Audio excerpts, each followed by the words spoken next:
Good morning. Today I'm having choich with Florence Scovel Shen. She wrote,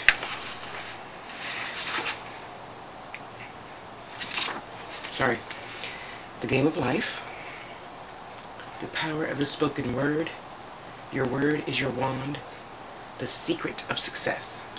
Yes, it's all 4 books in one.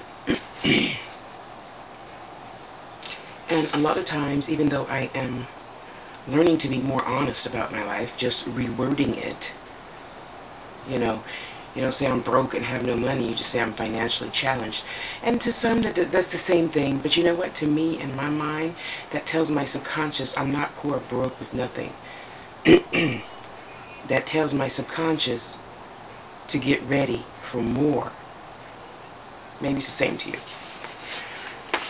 So, quite often people will ask me to pray for things. And I don't have a problem with that. That's part of my purpose for being. And in the process, of course, I always have to tell the truth, even though I don't want to hear truth either, necessarily, about some things. Of course, I'm human.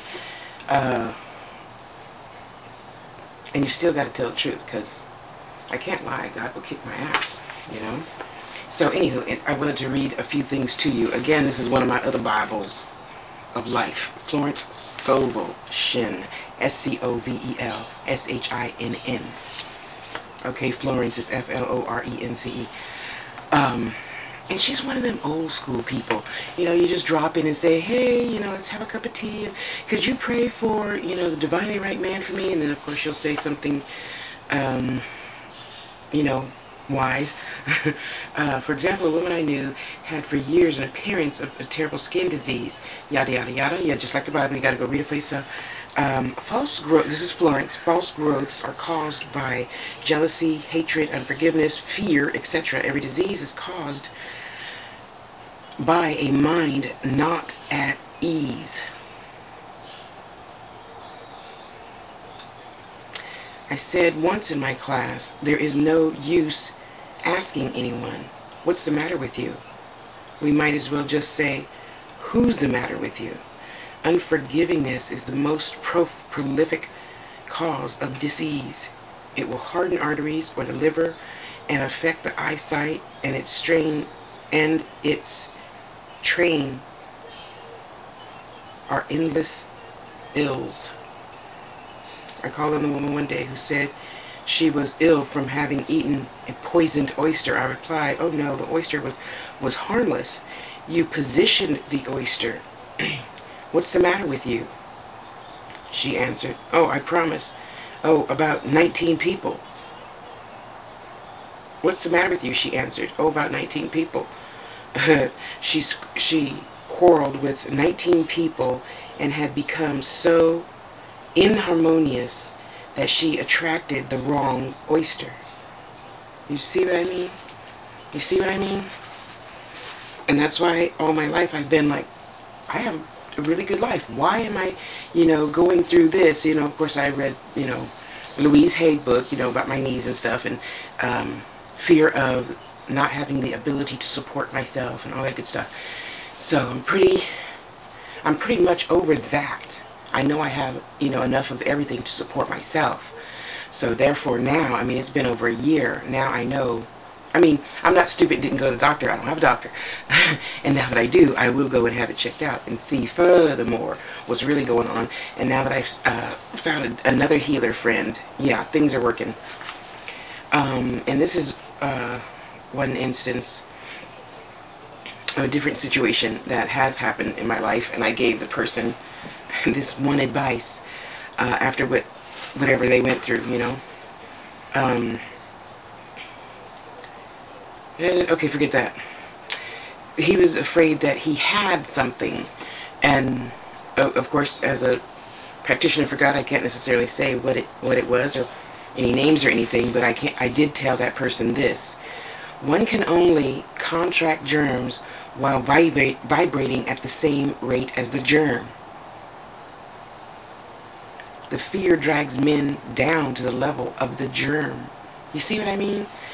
I was trying to look for a perfect sentence this morning, but I couldn't find one, so this is one of those books that I've had for like 25 years. You write in it, scribble it, and you look and you write and you scribble. Yeah, to remind yourself. Yeah, so anyway, this is how I was taught by my granny. And that's why, I guess, outside of that period thing, I've never really been sick. I mean, the doctor said I had a tumor on my uterus, and in order to not take any chances with that, of course I had it removed. But the same symptoms he promised were going to be gone were still there, you know. So, yeah, anyway, I'm working on that. Of course, the disease-laden germ is the product of carnal mind, as all thought must objectify. Germs do not exist in the superconsciousness or the divine mind. Therefore are the product of man's vain imagination. See, I think I can read a little more. Continuing on with this circumstance where someone, you know, came to her because of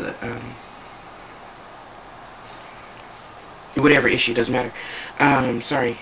In the twinkling of an eye, man's release will come when he realizes there is no power in evil. All you guys out there with horrible bosses, did you hear that? Excuse me. All you out there with bosses that challenge you. There is no power in evil. The material world will fade away, and the fourth dimensional world, the world of wonders, of the wondrous, will swing into manifestation. And I saw a new heaven and a new earth. There shall be no more death, no sorrow, no crying, nor shall there be any more pain, for the former things are passed away. And she quotes a lot of stuff out of the Bible quite often. But see, this is what I'm talking about, people. You know, thoughts are things, words are things, and that's why I'm very careful, and up till now have never mentioned hardly any of my life things. You know what I mean. Okay, see, and here's another one that I continuously work on. Every man on this plane is taking, this is the beginning, the subject of love. Every man on this plane is taking the initiation in love. A new commandment I give unto you, that ye love one another. Ouspensky states in his Tertium Originum that love is cosmic phenomena. It opens to man the fourth dimensional world, the world of the wondrous. Real love is selfless and free from fear. It pours out itself out upon the object of its affection without demanding any return. See, and that's my problem. I expect a return. Sorry, I'm human. I got skin. If I give you something, sometimes, depending on who you are, I still expect a thank you. You know? I do. It's joy of giving. Love is God in manifestation, the strongest magnetic force in the universe. Pure, unselfish love draws itself to its own.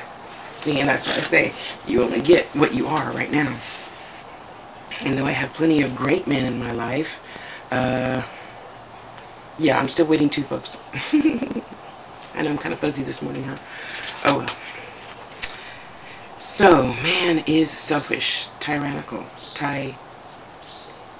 and or fearful in his affection, therefore losing the one thing he loves. Jealousy is the worst enemy of love, for the imagination runs riot, seeing the loved one attracted to another, and inevitably these fears objectify if they are not neutralized. See, and I'm not a jealous person whatsoever, but I do feel if I ask you to do a thing, like call me, you might should, because I don't think that's too much to ask.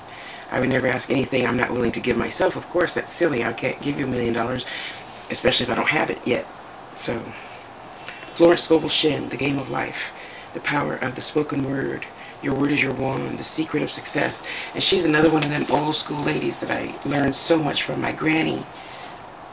No, Christine forgot what her last name is. One of my best friends gave me this book.